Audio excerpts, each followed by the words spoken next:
For more on this, I'm joined by Reform UK Deputy Leader Richard Tice. Richard, thank you so much for joining me this evening. First of all, let's talk a little bit about Donald Trump's comments. We just heard him speaking there. And Trump has come out on his True Social platform today, and he's basically said there will be no deal with Iran except unconditional surrender. That's what he's calling for. He went on to call for new Iranian leaders he deems acceptable, after which he said the US and its allies would work to help Iran recover. We're hearing Donald Trump speaking right here. Do you think the US president is now trying to find an off-ramp to this conflict, or is it going into the second phase? I hope that he's making it very clear to the whole world, actually, that we will all benefit by unconditional surrender of this current Iranian regime that will make us all safer. And I think when you look at the history of this, I mean, Marco Rubio, a decade ago, gave a speech when he predicted what would happen if the West showed appeasement with the Iranian regime, that they would build up their nuclear capability, that they would build up their long-range ballistic missile capability. And of course, sadly, that's exactly what they've done. And that's why we've ended up in the current situation. But I think it's vital that President Trump and the Israelis see this through to completely degrade and remove all military capability of Iran. And then everybody is the beneficiary, including the Iranian people. And we talk right now about that degrading of Iran, but we're seeing the instability it's causing across the region and across global markets. And we're looking at the price of oil. It's up $90 a barrel today. That's something we haven't seen for a long time. It's predicted to go higher. Of course, you are part of Reform UK, talking about the British people. And it's those energy prices that could really hit those people at home. And it says, look, there will be short-term bumps, but the medium and long-term opportunity from this, I think, is potentially very good for everybody. But I've been very critical. Reform has been very critical of our Prime Minister in the United Kingdom, Sir Keir Starmer. He's been weak. He's been cowardly. They refused to allow the US to use our air bases for offensive strikes, despite being clear that the regime is a permanent threat to UK safety. So we've been very critical of Keir Starmer. We haven't been able to send any naval assistance to the Mediterranean to assist Cyprus because our ships are requiring maintenance. And yes, we should, we've got our own energy treasure, oil and gas, that foolishly the two previous governments have dramatically reduced our exploration and production, which means we're more exposed to world markets of gas and oil, whereas actually, if we used our own gas, our own oil, then we could have long-term fixed-price contracts. And that's where a lot of the criticism is coming in. But let's talk a little bit about Keir Starmer, because he hasn't had an easy week. He's in a little bit of a tough situation. We saw Donald Trump, of course, the strongest leader of the biggest country in the world, the US, really taking a body blow at Keir Starmer, saying it's not Winston Churchill that we're dealing with. And today it's been announced, actually, that the UK is sending 4 extra Typhoon fighters to Qatar, and that's for defensive coverage. Is this too little too late for the British government? Or do you think that he's thinking to himself, we saw what happened with the Iraq war, we saw when Tony Blair got involved and how that didn't work out that well in the long run? It is too little too late, and our allies here in the Middle East have expressed their disappointment. The President of the United States has not only expressed his disappointment, he's rumoured to have called the British Prime Minister a loser. And, people, when things are difficult, when you've got leadership is all about tough decisions, and that requires courage. And Keir Starmer has showed himself to be weak and cowardly, and he's humiliated the United Kingdom on the international stage. Reform would have a completely different view of this. And this whole situation is actually very different to the Iraq war. And because this is a serious and permanent threat to the West. This regime, they want to wipe out Israel.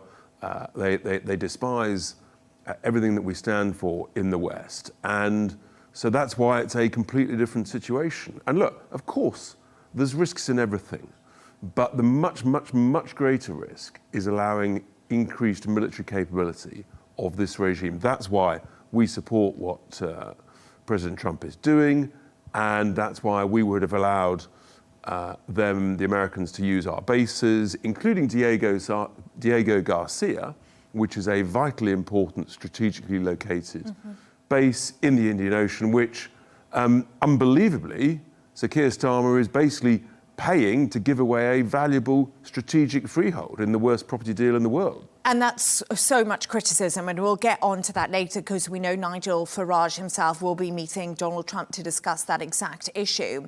But if the Reform Party was in power today, you just told me you would have a very different stance on this, and Nigel Farage was the leader and you were calling the shots, to say it, Richard. Would you be seeing the RAF bomb Iran? We would be helping the Americans and the Israelis in any way they saw appropriate, because this is a strategic, permanent threat to all of our safety and interests. And look, obviously, the Americans have the greatest military resources. We all know that. But if requests were made, we would have been saying, yes, we're pleased to help. And we would also make sure that we have the equipment that is ready to go, that it actually works, that it's been properly serviced and maintained. And I mean, we've just had one of our submarines has just gone past us here in the Gulf, heading to Australia. Well, we knew weeks ago this build-up was going on. Why wasn't it paused to offer assistance here, for example? And I think that's a big question right now, because we know HMS Dragon will not leave for Cyprus until next week. Why is it taking the British military so long to get this mobilised? Because, Richard, you and I are sitting here talking. It wasn't... we knew the US was sending this huge military capability to the Middle East. We knew that Armada was coming. It was no lie that Donald Trump was thinking of attacking Iran. He said in January, he said, help is coming. And the carrier strike groups were being built up. So everybody knew it's actually not the military's fault. It's the political leadership that has been found wanting and utterly failing through a combination of incompetence and cowardice in the United Kingdom. And that's why we're so angry and frustrated, because we used to be a trusted, reliable partner, one of the most reliable for both the United States and other Western allies.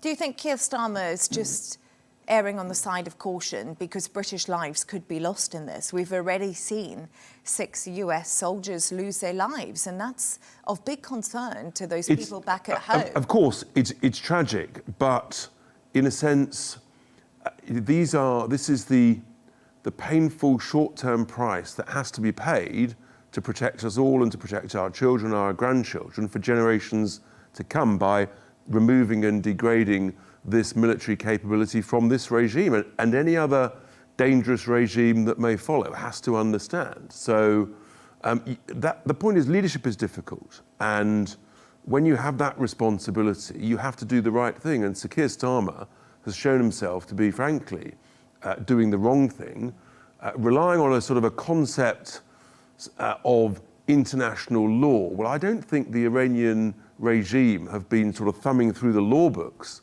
when deciding to kill thousands of their own people, when deciding to essentially use proxy terror groups, whether it's Hezbollah, whether it's Hamas or the Houthis, whether they're sort of trying to use proxy personnel, dissident people, in the United Kingdom, possibly to create terrorist attacks. And let's talk a little bit about Nigel Farage. He is actually off to dinner tonight at Mar-a-Lago with Donald Trump. What does he hope to achieve tonight? Because he's going to speak about the Chagos Islands. That's reports we're getting. I wonder if you can confirm that for me. And we just talked about what a difficult situation Keir Starmer is in right now, especially when it comes to that special relationship with the US. So this isn't a good look for Keir Starmer, is it? Because we're now seeing the Reform UK leader going to the United States instead of the actual Prime Minister. Well, there's a number of things here. So Keir Starmer's in a difficult position totally of his own making. He could have actually been a strong, robust leader that offered full support to the United States. Instead, what Nigel will be doing is saying, he'll be apologising, I expect, for the weakness of our Prime Minister, and he'll be saying that under a Reform government led by Nigel Farage, the situation would be completely different. It's important to give that confidence to the United States administration, to President Trump and all of his colleagues, so that there's that long-term trust and confidence that the UK will recover its position from the current weak position it's in. And with regard to Diego Garcia, it seems that under the terms of this appalling deal, paying to give it away to Mauritius, we have to ask Mauritius's permission. Well, Mauritius are very good friends, it turns out, with China. And we've seen increasing incidents of Chinese Communist Party spying on British parliamentarians, British institutions. And so, again, and that means that it's with that deal, Nigel Farage will be explaining to the president that the US would always have to ask permission of Mauritius, which implicitly means you're asking permission from the Chinese. This is an absurdity that cannot be allowed to continue. We've actually said, and I repeat, if this deal did go ahead, a Reform government would rip it up. It's an invalid treaty, and we would rip it up. And just one quick final thought, if we can, Richard. We've seen lots of British expats in the Middle East, very concerned about getting home. It's been a big worry for them since we've seen this conflict begin, since it's been the 7th day now. We talk about the British government and getting people home. Do you think they've actually done enough? Because it all seems to be a little bit of a difficult situation, even to evacuate people. Well, I've actually just flown in, so I'm expressing my confidence, actually, in being here in the UAE. And I think that, yes, sure, some tourists obviously have had their plans disrupted, but I just think most expats that I'm hearing from and about are saying, actually, we've got confidence that the leadership here will see this through, and confidence in the defence facilities here. So I'm seeing a sense of, life goes on, and sometimes there are bumps in the road, but actually you've got to push on. You've got to show a bit of courage, a bit of spirit, and that's who we are. That's what we do. I agree with the courage and spirit. Thank you so much, Richard Tice. Good to have you on the show with me this evening. Thank you.